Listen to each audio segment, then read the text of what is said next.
I would now like to introduce your first speaker for today, Tara Favors, EVP and Chief Human Resources Officer. Tara, you now have the floor. Thank you. Thank you so very much. First, let me just, for a technical reminder, for the best viewing experience, please make sure you log out of AppGate. It'll allow it to be a little less laggy. I do have a few prepared remarks, but I want to just say that I'm hoping everyone felt as jazzed as I did listening to that wonderful song. I'm looking at the numbers of people on. I don't normally tell people who are on the panel how many people are there, but I think there's so far we have 193 people on it, and it actually was making me a little weepy as I was watching the numbers go up. So thank you for being here. So first, let me again welcome you for joining us here. As you just heard, I'm Tara Favors, the Chief Human Resources Officer for Mutual of America, and my pronouns are she, her. I'm very excited to be here with all 194 of you, still growing number for a few reasons, 195. This is the fourth in our series of Heritage and Awareness talks. I am truly pleased when I get feedback from across the country on these, and I do. I thank each of you who write me, who stop me, and write everyone that's involved in these. The goal of these sessions and the spotlights that we send out, the written pieces that we send out, is to give a voice to those who sometimes feel voiceless. It's also to help everyone to gain new perspectives. I truly believe that organizations, healthy organizations, this organization should continually strive to be a learning culture. And learning cultures take time and they take investments. But each opportunity like this gets us there. I'm also really excited to have this conversation moderated by John Clare. His pronouns are he, him. Like the AAPI talk that we had earlier, it's also really important for each of us to hear from our colleagues. By doing that, we can ensure that each of you feel comfortable bringing your authentic self to work. And that's important, that you feel like you can bring your authentic self to work. So I want to say that out loud. So with that, let me quickly tell you about John for those who don't know him. John's been with Mutual for 25 years. He worked his way through documents issuance, underwriting, the compliance department, and corporate communications. He's currently the Senior VP of Administrative Operations that he began a month ago. John has been with his husband, Jean, for 27 years. They married in 2017, 1 year after gay marriage became legal. John is a yoga instructor, and he's currently in the process of relocating from West Babylon, Long Island, to Arizona. A fun fact about John, or a few fun facts about John, he was born in Ireland, he lived in LA, then the Bronx, and then Long Island. And he and Jean are the proud uncles of 28 nieces and nephews and 11 great nieces and nephews with more on the way. And when he told me that, I asked him if his family needed name tags at Christmas because that's crazy. I also want to welcome Dean Dafis. Dean, his pronouns are he, him, and Dean is the mayor of Maplewood, New Jersey. You'll learn a lot about Dean through this conversation, so I'm going to keep his introduction brief. But I will say Dean has been a visible and outspoken national LGBTQ advocate for the past 2 decades, most notably in getting conversion therapy banned across the United States, he himself being a survivor, and in seeing marriage equality adopted by the Supreme Court. Personally, I'll say that Dean is a friend of mine and someone that I respect greatly for his innovation and groundbreaking thinking and his so very welcoming persona. I am grateful that he made time for us today, especially since he just mentioned that he was honored by Essex County for their Pride events and spoke there. So Dean, thank you very much. I'm going to move aside to allow our guests to talk, but I just want to quickly acknowledge that I'm not immune to all that goes on outside of the walls of Mutual America. Creating an environment where we prioritize our employees, their well-being, and their access to health care is a goal. And if you have any questions about your benefits, please feel free to ask. With that said, I'm going to go off camera. I'm going to pass the mic to John and Dean. As always, Tish will be on at the very end to read your questions from the chat. So please feel free to keep the conversation going there so that we can have you be an interactive part of this discussion. Thank you. Thanks, Sarah. I just wanted to correct, before we go on, one thing that Tara said. I'm actually not the yoga instructor. Gene, my husband, is the yoga instructor, and of course, any of you who know me would know that the only way I would touch my toes is if someone cut them off and handed them to me. I'm not flexible at all in any way. So I just wanted to make that clear. But I guess, Dean, thank you, as Tara said, thank you for coming to join us here at Mutual and to participate in this discussion. We're very excited to take part of this, and we're really privileged to have you here. So I thought maybe the first way we would get going is to kind of talk about the importance of Pride, what it means, what it commemorates, why it's so significant. If you'd like to share your thoughts on that. Sure. Thank you, John. And I want to thank you and Tara and Tish and the entire team at Mutual for doing this, for raising profiles, for increasing representation, as Tara said, making sure that our workplaces are inclusive, which essentially means that we all can live our authentic selves, not just at home with our friends and others, but in the workplace where we spend the most part of our lives, right? So I'm really honored to be here. As Tara mentioned, she and I are really good friends and mutual respect. So right back at you, Tara. I respect you as well, especially as you've taken on this diversity and inclusion role at Mutual. Good afternoon, Mutual, and happy Pride. Today is the last day of June. June is Pride Month in America and around the world, in most places where Pride is celebrated. Why do we celebrate Pride, right? How did we get here? Where does it come from? What does it mean? Well, Pride wasn't always a celebration. Thankfully, things are a lot better these days for the LGBTQ community, but Pride was born from resistance. It was born from protest. It was born from a riot. You know, since the beginning of time, gays and lesbians were criminalized. And even when we were in the closet and underground, even when we went to our own special gathering places where no one else, so that we can have privacy and find community, even there, the police would find us. People would give us up, and there would be police raids and arrests. Many people lost their lives. Many people became permanently disabled. Being a gay or lesbian was a crime in the United States of America for many, many years. And obviously we had no rights, and we never could be visible and open.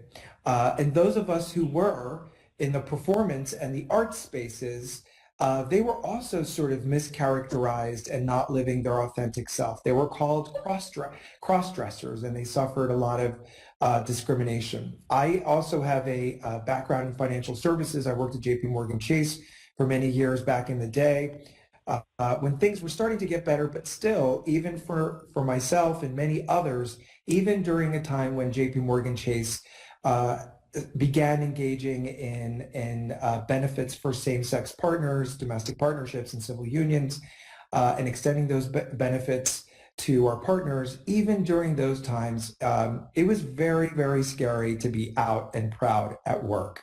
When people found out, usually that meant your promotion was gone, and it certainly meant, if not that you were going to be treated differently. You were not going to have access to all the meetings and the gathering spaces, and you weren't going to have an equal voice at the table. So Pride was born out of resisting and fighting back against all of this. You know, there were protests around the country way before the famous riot, the Stonewall Rebellion. I'm getting a little emotional on this last day of Pride, thinking about those whose shoulders we stand on, John, who made it possible for us to be alive here and live open, healthy lives. But, you know, there were people who threw rocks, and when the police went to raid the Stonewall Bar in Chelsea, in the West Village of Manhattan, that was one time too many. And people fought back. They protested and they rioted, and the riot lasted for 4 days. And a lot of people got hurt. It made national and international news. And a year later, the very first Pride March in the nation was held in Manhattan. And now, of course, Pride marches and celebrations are ubiquitous and, around the country and around the world. And more countries are joining LGBTQ equality and Pride celebrations. So that's where Pride comes from.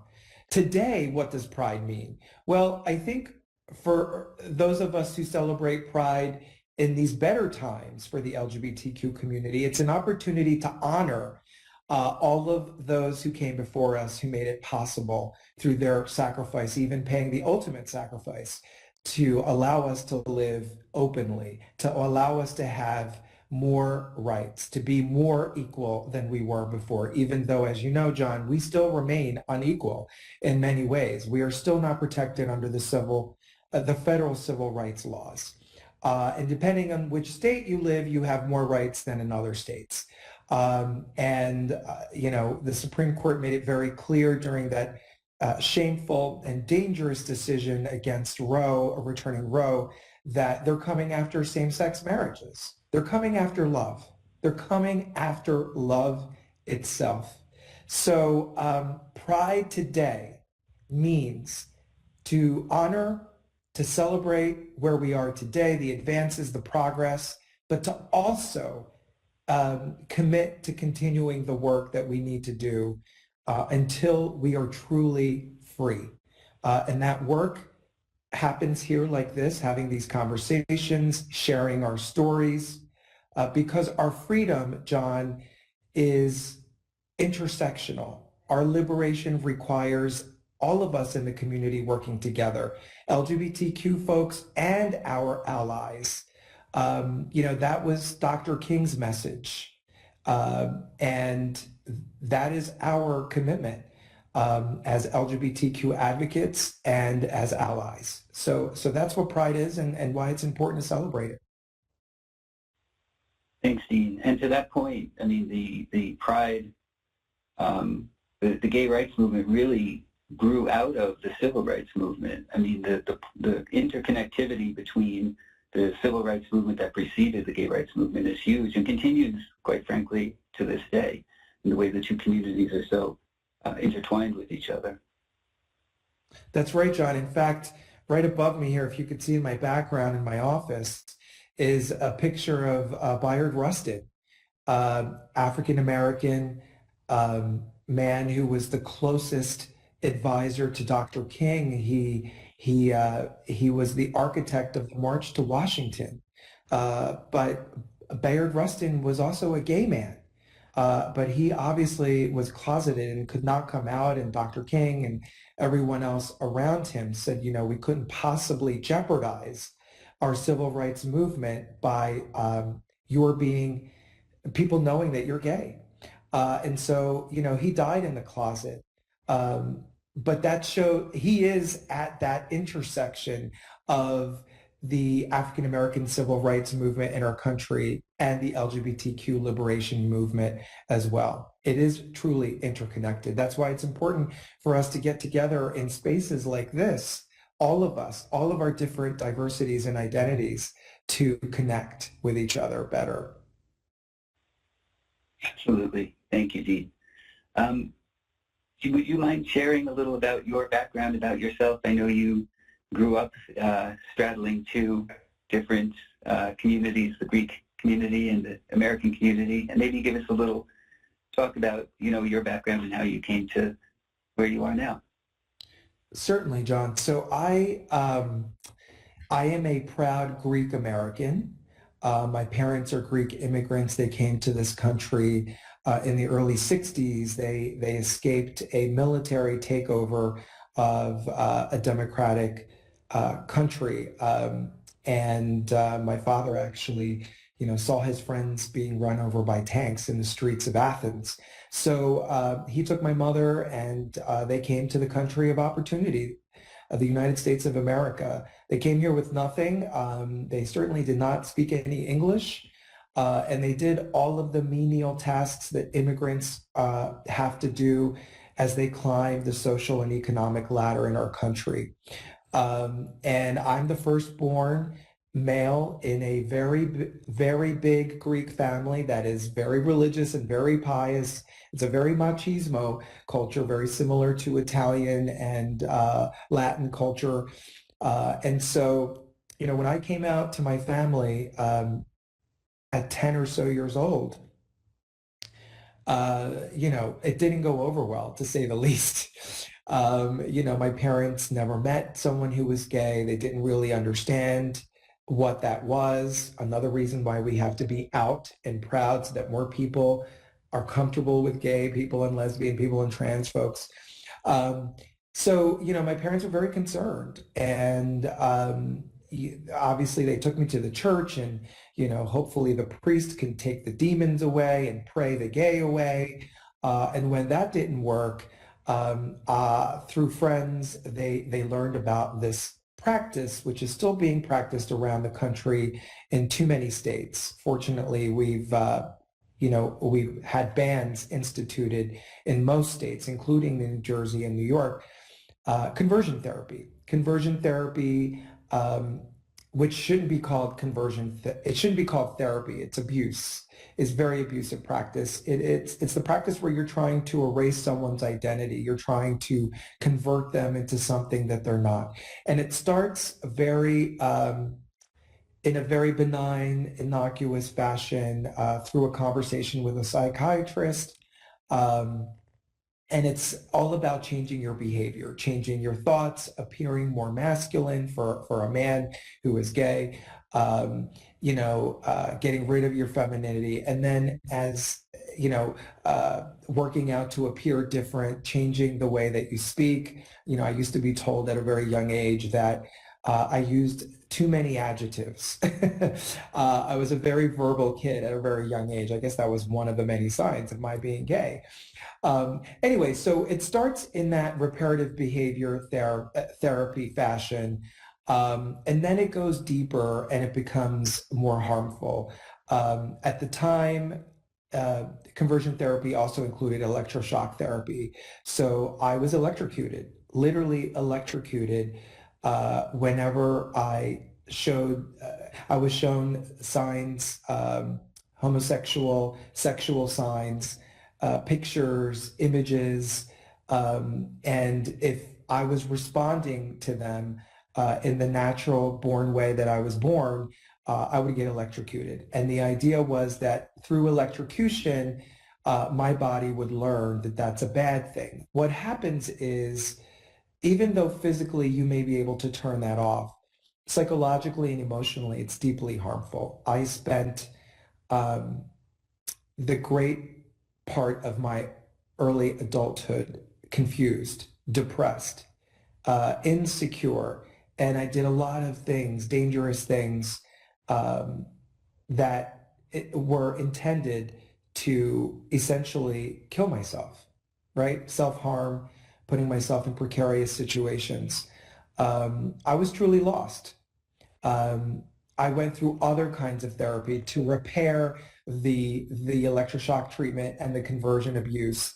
And I really did not know who I was. All I knew was that I could not be the person that I was, that I should be ashamed, that I was amoral, that I didn't belong at the church and I didn't belong in my family. My family, realizing that this wasn't working, they didn't want to have anything to do with me. So I experienced a period of homelessness, and I really, really got lucky because I did have friends who became incredible mentors and support systems to me.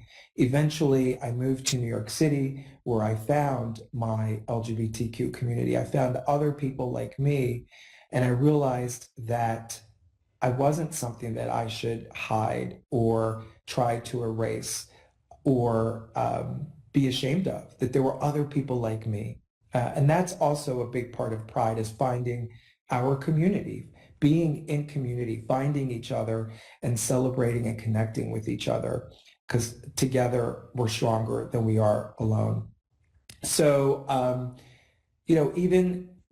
so I eventually went to law school. I knew I was going to become an advocate. Fortunately, my adversity inspired me to ensure that this wasn't going to happen to anybody else. And even before I was a licensed attorney, I became an advocate in the LGBTQ space. I had shared this story in various medical panels across the country because that was how we were able to pass bills banning this practice.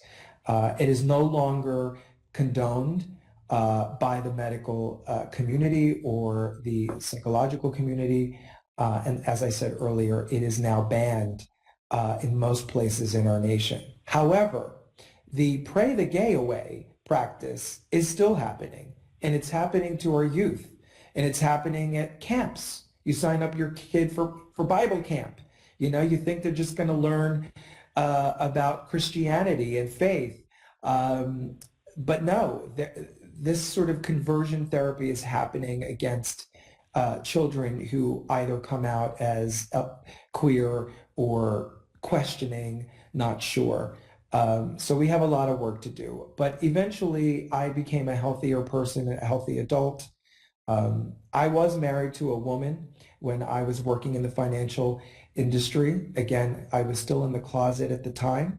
And it was 9/11 that was, as it has been for all of us, we all have a story about 9/11 and how it changed our lives. For me, I was at ground zero. And when I saw my colleagues and a couple of friends jumping to their deaths, literally, I realized I got a second chance. You know, God willed that my life is important and I have to do something with it. And that means that I have to at least be authentic. So that night when I was reunited with my wife, we hugged each other. I was covered in dust from the explosions. And I said, I'm gay. I said it out loud as an adult for the very first time. And she hugged me and she cried, and I hugged her back and I cried. And I've been out ever since, and I never looked back. Since then, you know, I've become a successful attorney and litigator, and that led to politics, getting involved politically. I'm now a mayor, as Tara said, in Maplewood, New Jersey, which is just a few miles outside of Manhattan. If Brooklyn had a suburb, it would be Maplewood. We have so many people from New York City and Brooklyn in particular in Maplewood. And I also work for the state of New Jersey in housing related issues, working on homelessness, working on foreclosures to keep people housed in their homes. So I've used all of my experiences, all of my adversity to do good and to make the world a little bit better than I found it, so long as I'm here living. Thanks for that. That's an incredible story, a horrendous experience that you went through, and the courage that you had to find your voice and then become a voice for so many people, a representative, an advocate, a beacon of light. How did you find that inner strength to kind of overcome that fear so that you could serve, especially in the public sphere as a political, as someone in politics? How did you find that strength to serve openly? Yeah, that's a good question, John. And I ask myself that sometimes. Certainly, you know, public service is not easy, and there are dark days when when people are always questioning your decisions. You have to make a decision, and some of these choices are very tough ones to make, and people very easily question, and then you doubt yourself.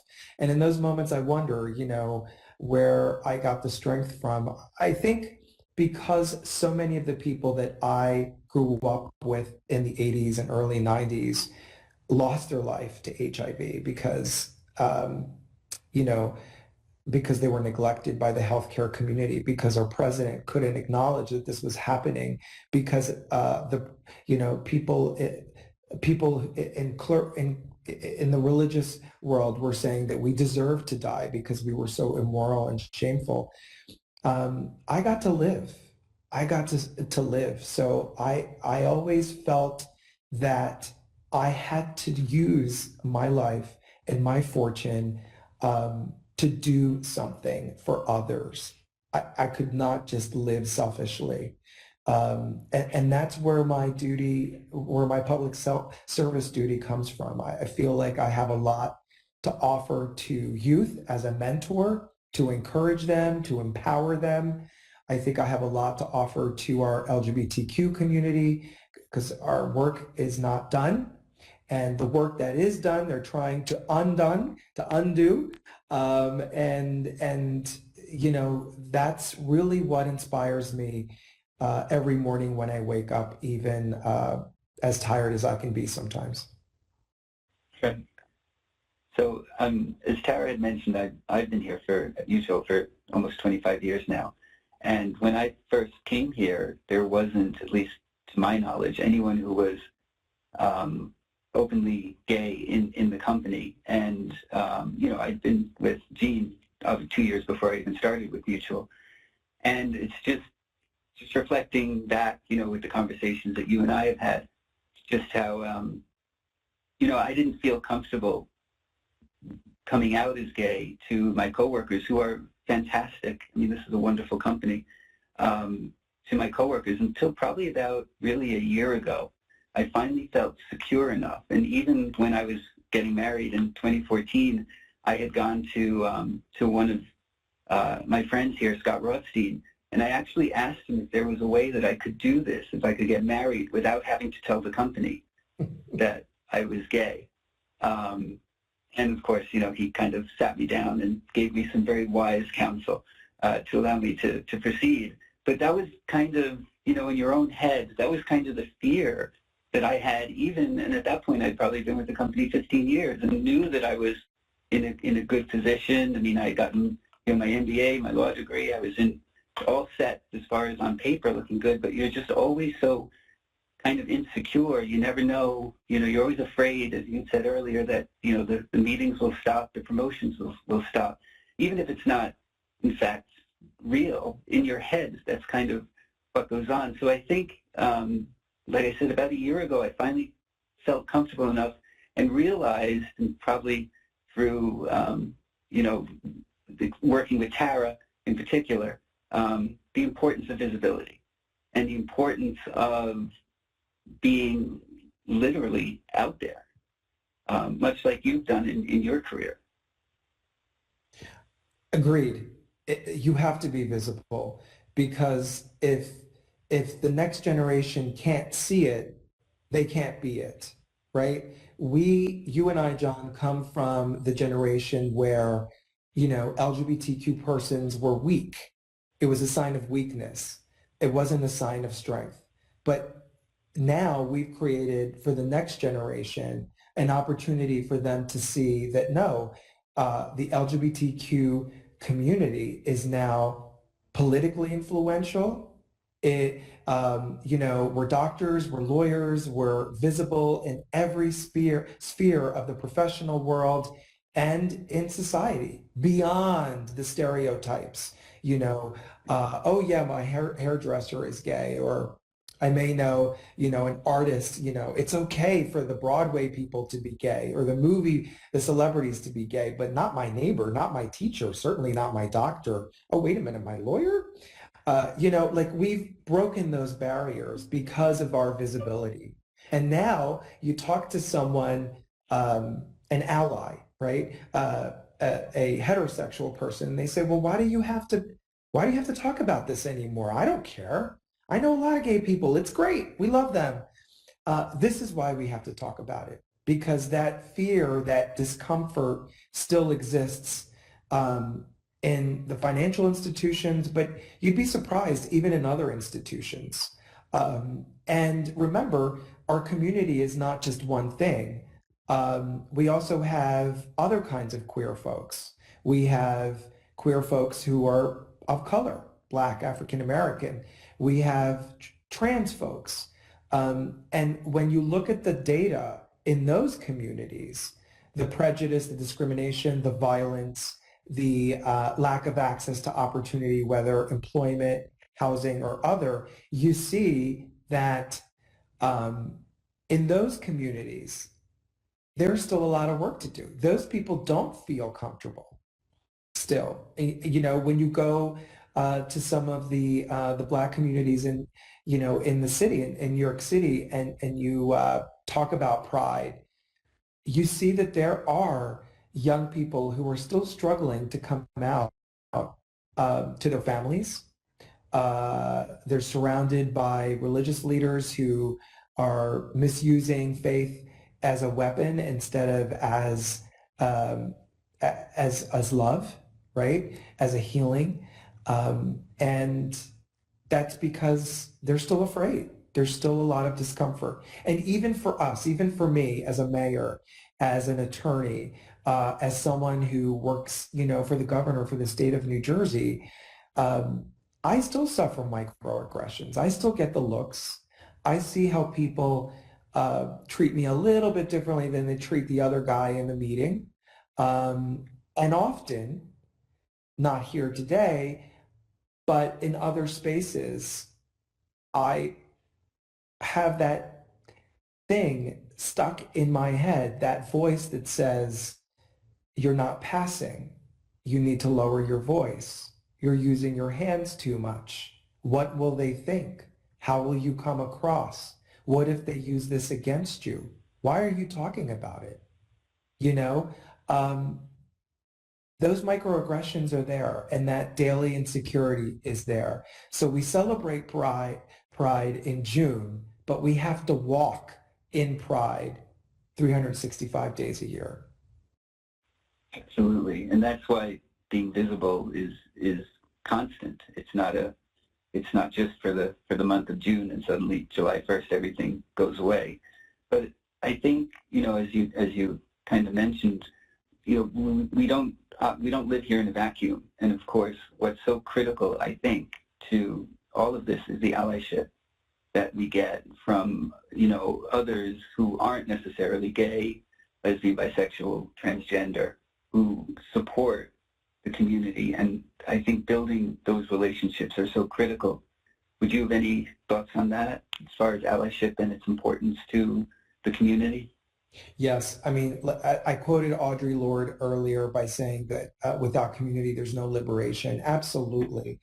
You know, when you look at the coalition that Dr. King built, it was all kinds of people. It wasn't just his people, right?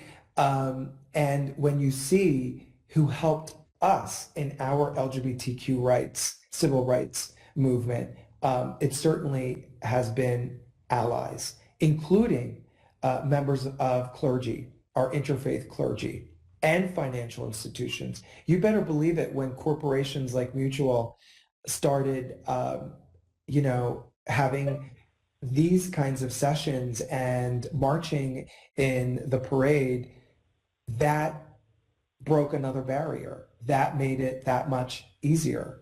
You better believe it when Barack Obama finally came around and supported marriage equality. There would have never been a decision by the Supreme Court without that support. Now, when we poll people in the country about same-sex marriage, it's over 70% the support of it. Just 6-7 years ago, however, it was in the 30s. So we've come a long way very, very quickly. And because of that reason, there is a movement to take us back.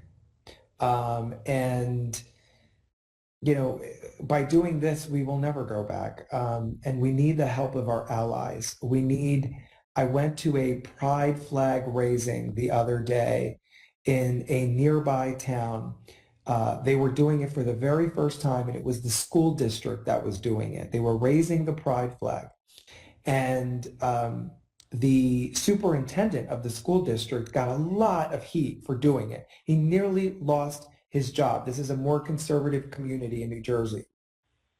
And he said that it was his duty to do it because he knew that there were some LGBTQ students who were struggling. They had LGBTQ suicides in their community, and he thought that by raising the pride flag all the way up out and proud, he was going to send that message, that beacon of hope, that you belong here, that you matter, to all the students in the community. And that superintendent is a straight guy, right? And he's a black guy too. So that's a beautiful thing. Without him, that would have never happened. So we certainly need our allies. There's no question about it.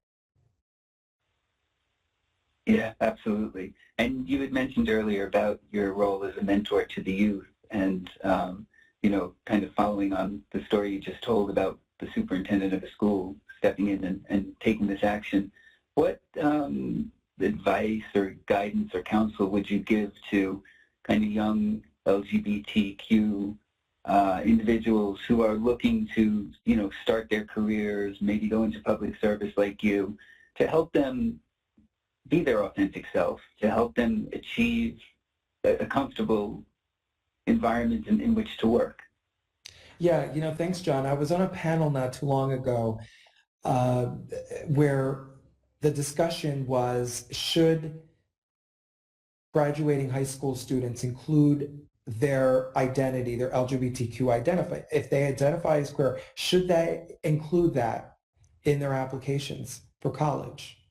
No one had any insecurity or question about whether or not they should include their ethnicity, their race, you know, all of those other categories of diversity. But when it came to their gender identity or sexual orientation, you know, there was a really fulsome discussion about it. And I was on that panel and I looked at those kids in the audience and I said, you better disclose your status. If that's a category and you have the opportunity to check that box, if it applies to you, you better, because representation matters. Your unique perspective is important. It's going to be important that your unique perspective is represented in the classroom, which means that it's going to be represented in the curriculum, which means it's going to be represented in the recruitment and hiring practice for that first job you're going to have. And when you do that, you're going to be comfortable enough to be your authentic self on that first day when you enter the job force, either on Wall Street like I did and you did, John, or, you know, wherever else you're going to be opening that first door. So yeah, I think my message is be who you are unapologetically, but do it with love. Be kind. Do it with the spirit of collaboration. In every conversation, we have to be more unified than we are right now, which is very, very divisive, even among our community. And do it for the right reasons. And know your history. I know I'm going to sound like an old guy here, but you know, the one thing that our youth need to know is respecting whose shoulders they stand on. If you don't know your history, you will not be present in the future. You're bound to repeat the past, the mistakes of the past. So, I mean, that's what I do with the youth that I mentor. Thanks for that. Are you hopeful for the future for the gay community? Yes, I am. The other guy behind me here is Harvey Milk, who was one of the first openly gay elected mayors in our country back in the late 60s, 70s. He was a mayor in San Francisco. And of course, he was assassinated.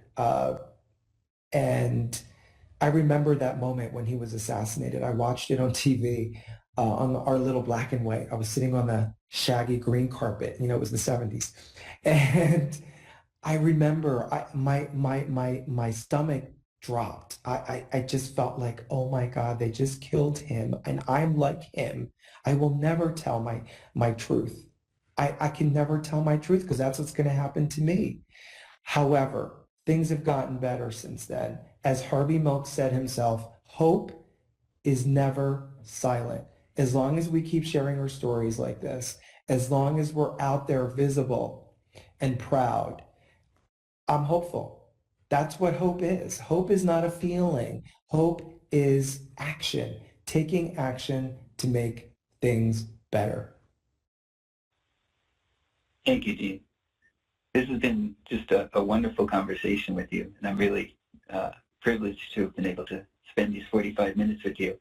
I think Tish might be coming on now. If we have any questions, we want to kind of do a time check at the 45-minute mark. Does that work for you, Tish? Hi, John. Hi, Dean. Thanks again. Hey. Great discussion. I've been smiling, fighting back some tears on some of the things that I've heard. Very insightful. And as you mentioned, we definitely need to know our history, have a better understanding and appreciation of others so that we don't repeat mistakes in the future. As I'm speaking, I did see a couple of comments. The first that I want to make mention is someone who said that this is an amazing story that you shared, Dean. And their comment was, when is America and other countries going to put love first? Love wins every time. The next comment was really, really intelligent, inclusive conversation, and they thanked both of you for it. If I may, I guess one of the things I thought about, and I was glad to hear you say, Dean, was just with the reversal, the ruling on Roe versus Wade, and just what I had been reading about and certainly understand from the news and people that I know in my family and friends and their discussions, is just the fear that came about in terms of, what's next. I don't know if there's anything that you wanted to share beyond what you've already commented, because I thought that was great. But that certainly came to mind. And, was there anything that either of you wanted to talk about further? I want to thank you for allowing me to be in your, let's just call it living room or cafeteria like this, right? This is the positive thing of this technology that emerged during the pandemic, that we can actually connect in ways that we couldn't before. Imagine all 230 of us having to be in the same room at the same time, right? So this is a beautiful thing, and I'm really honored to be part of the discussion. And thank you for giving us space. That's all that's required. That's all that's required, is just creating space for all kinds of people. That's how we grow closer together. That's how we break down barriers or misunderstandings or ignorance itself. We all are implicitly biased. We all are. I am too. I have things to learn as well. All of us do. We're all product of when we grew up and how we grew up and, all of that stuff. So there's always an opportunity to gather with greater unity so that we can grow closer together. And I think that's when we do that consistently, Tish, I think that's when we're going to lead with love. But we are leading with love. Yeah. And love does win. I started Pride Month this month. I had the privilege and honor of marrying my best friend for the past 13 years, George. We finally made it official after all these years. After I was a marriage equality for everybody else, I finally did it. And I did it openly and visibly and unapologetically. Right outside of here on the town hall steps in front of the entire community, because love wins. Love always, always wins. But love is not just an emotion. It's not just a feeling. It's having the courage to take action towards the right thing, speaking out against injustice, and breaking down all of the barriers that we have in our systems, in the work place, in government, and other places that prohibit us from all feeling like we belong. I appreciate that. And to your point, I made mention of what you spoke of earlier with the ruling, because in a month of June, the irony of it happening in a time where you're most proud, and like you said, just celebrating the resistance, the protests, the riots, and all the advancements that were made, and now to be fearful once again. So thank you. I don't want to spend much more time. I have a few more questions that I just want to make sure that I was able to acknowledge. So another one that came in, this question is for you, Dean. What self-awareness did you have at 10 years old that let you to know you were different or gay? I didn't know I was gay. I just knew I was different from the other boys. The other boys told me so. I was bullied at school. And like I said, my cousins, I come from a very big family, similar to John's, Greek family, very traditional. If you've seen the movie about the wedding, that's my family. Uh, I was constantly bullied. I was told I was effeminate. I was told I used too many adjectives, like I said. I was too verbal. I didn't like sports. I looked like, or I acted like, or I spoke like a girl. That was my self-awareness. Obviously, I didn't have, hadn't become sexually mature yet, so I didn't know that it was gay or what gay meant, really. I thought gay was a bad thing because that's what all the kids said when they beat me up. But I knew that I was different. I just didn't know that my difference was beautiful. Now I do. Thanks. John, did you want to say something? I'm sorry, before I continue? No, I'm good. I mean, I would say I kind of followed along the same path. You just know that there's something different. You don't know what it is. Everyone's quick to point it out, like you said, in school especially. But then to be able to find the community and find the support and find the love and be surrounded by allies in particular who help you and guide you and love you and support you, it makes these events particularly so important for that very reason, as we've been speaking, because it creates kind of a safe space and a certain familiarity that emphasizes more of our similarities being, love and respect and collaboration and care than our differences. So that's why these are so important. So thank you again, Tara, for leading this charge.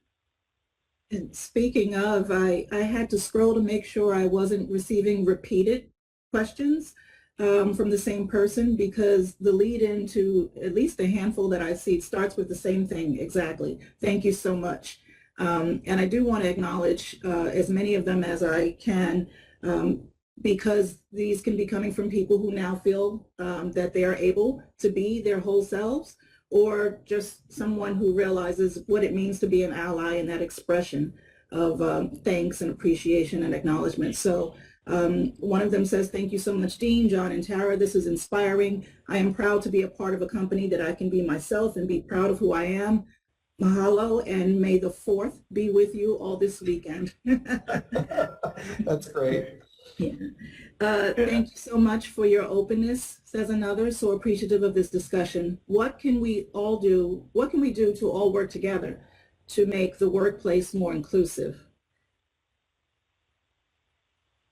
Acknowledge. I would say doing more, like this, exactly. Acknowledging. Dean, go ahead. No, go ahead, John. You spoke first. My apologies. Yeah, I mean, I think we're somewhat lucky here at Mutual in that we don't have a toxic work environment, and we don't have, one of those cultures where people are stabbing you in the back all the time. And it allows us to respect one another more so than maybe in other companies. And it allows us the space to explore love with our coworkers, respect, collaboration. I think that, this creates at times a safe environment for people who may feel that they can't be part of something inclusive. And I mean, I would be the first one to say my personal cell phone is on my automatic email signature. And if anybody needs to talk or is looking for a friend, an advocate, or needs something escalated, night or day, weekends, weekday, text or call me. It's my personal number. I answer it all the time unless it says potential spam. But that's how we do it. Is we create safe places where we can advocate for that type of inclusivity. Thank you. There are a couple more questions. We have a few more minutes left. Again, it leads with thank you so much for sharing your story. With the Supreme Court threatening to overrule federal rights and make it a states' rights issue, what can state and local government officials do to protect and expand LGBTQ plus rights? Yeah, I mean, they could do what New Jersey did earlier this year in January. Governor Murphy, we're very proud of Governor Murphy, an ally, talking about allyship. He signed, he codified same-sex marriage into state law, into the state constitution of New Jersey.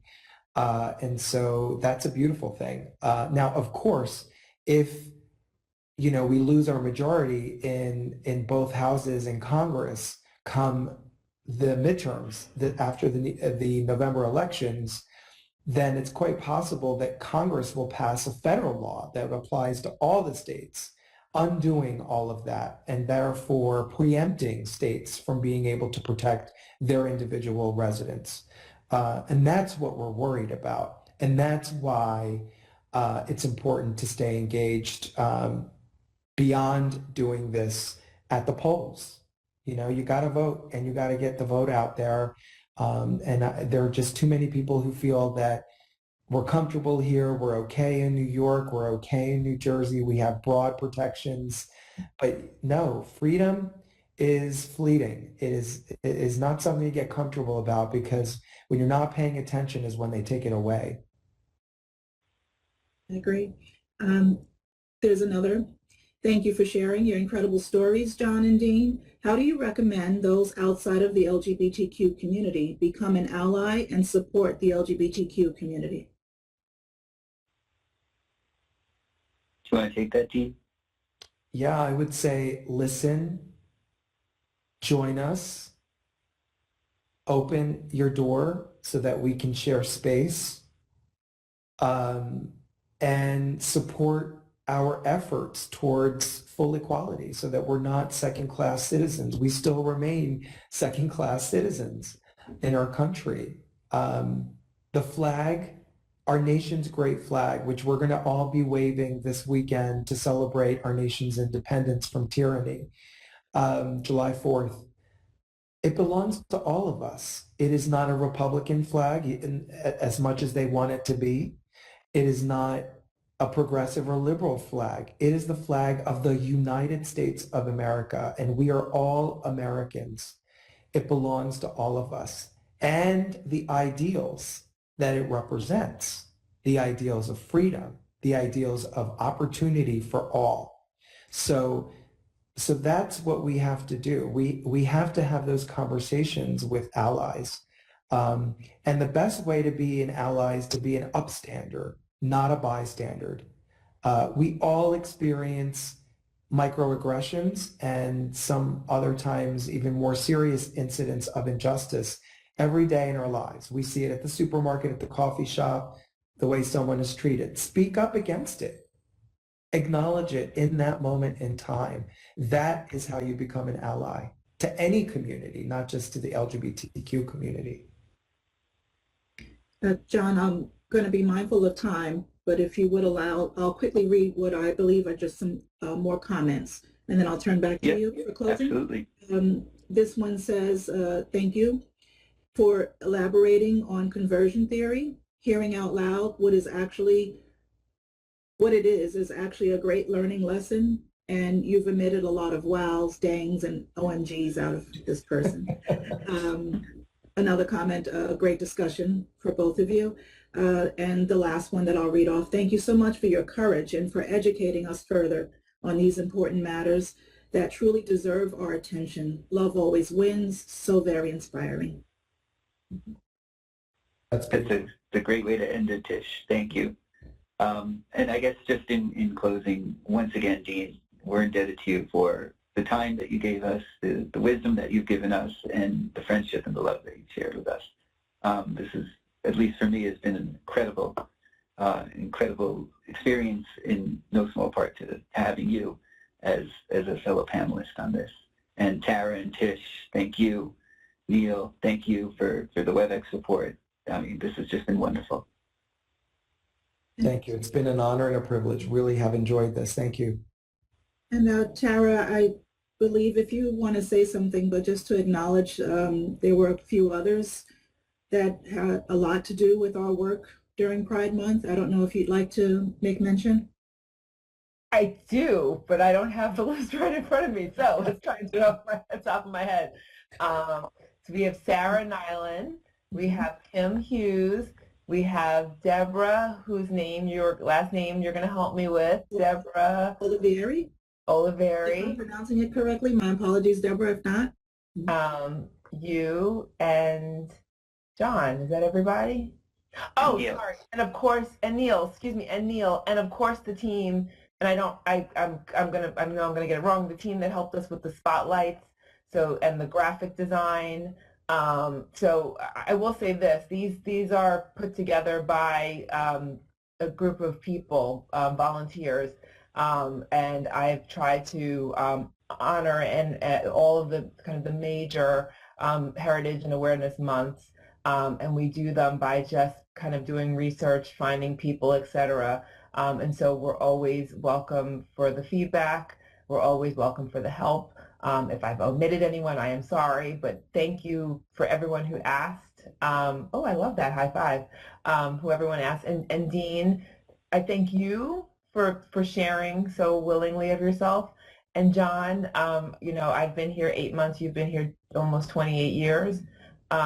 Your story and your willingness to share, as you said to me, because representation matters, is moving. And I don't know that we know all the people we impacted here, but I know we did. And so, John, you are the hero of today. Thank you for sharing so freely with your coworkers. And with that, I'll close. All right. Thank you, everybody. Thank you, everyone. Happy Pride. Happy Pride. Thank you.